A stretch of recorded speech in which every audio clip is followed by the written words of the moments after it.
সালাম আলাইকুম। খেলা হবে, তবে ওবায়দুল কাদের না থাকলেও এই মুহূর্তে রাজনীতির মাঠে অনেক খেলাই হচ্ছে। তবে এইবারের খেলাটা একটু ভিন্ন রকমের খেলা। 501 নম্বর কক্ষ নাকি অন্য কোনো কিছু, আসলে এ নিয়ে সোশ্যাল মিডিয়াতে নানান ধরনের মন্তব্য, আলোচনা, সমালোচনা চলছে। যখন চরমোনাই পীর ওরফে অনেকেই ওনাকে যে নামে চিনেন, চরমোনাই পীর সম্ভবত আমরা বেশিরভাগ ওনাকে চিনি, মুফতি সৈয়দ মোহাম্মদ ফয়জুল করিম, তার বিরুদ্ধে আজকে একটা মামলা করা হয়েছে। আর এই মামলার পর তার যারা অনুসারীরা আছেন প্রয়োজনে জীবন দেবেন, প্রয়োজনে রক্তের হোলি খেলবেন, তাও চরমোনাই পীরকে গ্রেপ্তার করতে তারা দিবেন না। এক অসম্ভবকে সম্ভব করার ইস্যু নিয়ে এই মুহূর্তে মাঠে গড়াচ্ছে। তবে আমার ধারণা এই মামলায় আসলে তিনি গ্রেপ্তার হবেন না, কারণ মামলার যিনি বাদী তিনি আমাদের কুমিল্লারই পোলা। তো বোঝাই যায় মাঝে মাঝে হয় কি যে নেতৃত্বের কাছে বা নেতার কাছে নিজের অবস্থানটা গুরুত্বপূর্ণ করতে মাঝে মাঝে কিছু বক্তব্য দিয়ে দেওয়া হয় বা ঘটনা করা হয়।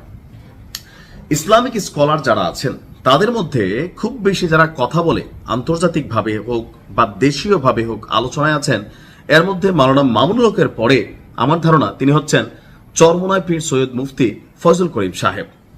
আওয়ামী লীগ সরকারের সময়ও ব্যাপক আলোচনা সমালোচনার জন্ম দিয়েছিলেন তিনি। তবে এবার কুমিল্লাকে হাত দিয়ে তিনি ভুল করছেন, কারণ কুমিল্লা 6 আমাদের যে সদরের আসন, সেই আসনে যিনি সংসদ সদস্য আছেন মনিরুল হক চৌধুরী, তিনি হচ্ছেন আরেক বাঘ।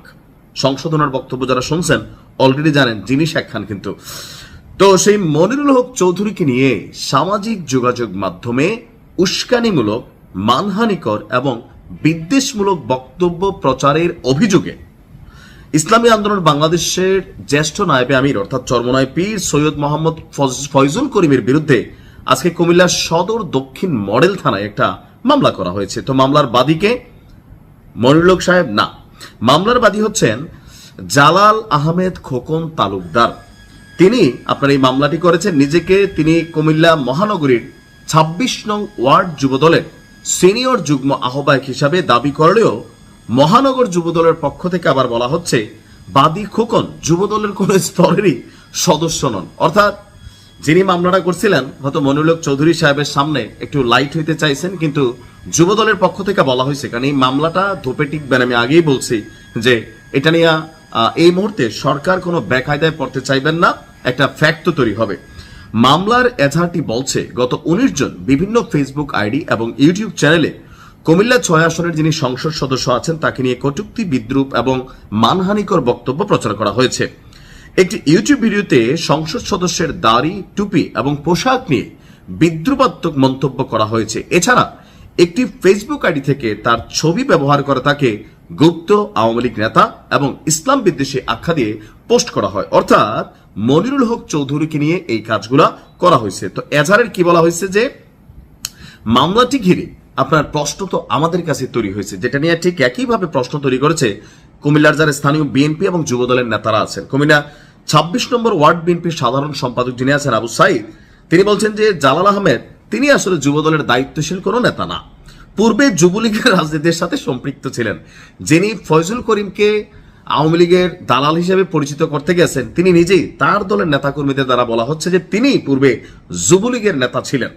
আওয়ামী লীগের কর্মী হিসেবে পরিচিত একজন কিভাবে আপনার চরমোনাই পীর মুফতি ফয়জুল করিমের বিরুদ্ধে মামলা করেন তা নিয়ে প্রশ্ন খোদ বিএনপির অর্থাৎ কুমিল্লা বিএনপির। তিনি একজন শ্রদ্ধেয় নেতা এবং বিগত সরকারের সময় নির্যাতনের শিকার হয়েছেন, যেটা দাবি করছে খোদ কুমিল্লা বিএনপি। আর একই ধরনের বক্তব্য দিয়েছেন কুমিল্লা মহানগর যুবদলের যিনি সদস্য সচিব আছেন রোমান হাসান। তিনি বলছেন যে জালাল আহমেদ তিনি আসলে যুবদলের কেউ না, আগে যুবলীগের রাজনীতির সাথেই সম্পৃক্ত ছিলেন। তো বোঝাই যাচ্ছে যে তার যেই আলগা প্রীতি আমাদের যে জালাল ভাই আছেন, এটা আসলে বিএনপি খাচ্ছে না, অন্যরা কিভাবে খাবে। তিনি আসলে এটা থাকে না যে একটু ফোকাসে আসা, হ্যাঁ না, তার একটু সান্নিধ্য পাওয়া, মার্চে মাসির দরদ বেশি, অনেক ধরনের অ্যাক্টিভিটিস কিন্তু আওয়ামী লীগের সময়ও ছিল। ইয়া মুজিব করতে করতে পিঠের মধ্যে চাবুক দৌড়া মারা ভিডিওগুলো আপনারা দেখছেন না, ওই রকমই আর কি কিছুটা, যে মনিরুল হক চৌধুরীর সুদৃষ্টি পাওয়ার জন্য এই কাজটা করছেন, কিন্তু এখন নিজেই গুপ্ত বা যুবলীগের কর্মী হিসাবে ফেসে যাচ্ছেন। এই মামলায় তেমন কিছু হবে না, মামলা খারিজ হয়ে যাবে। উল্টা এই যে বাদী আছেন মামলার, তিনি বিপদে পড়বেন, এটা আমি অ্যাডভান্স বলে রাখলাম। ভালো থাকুন, আসসালামু আলাইকুম।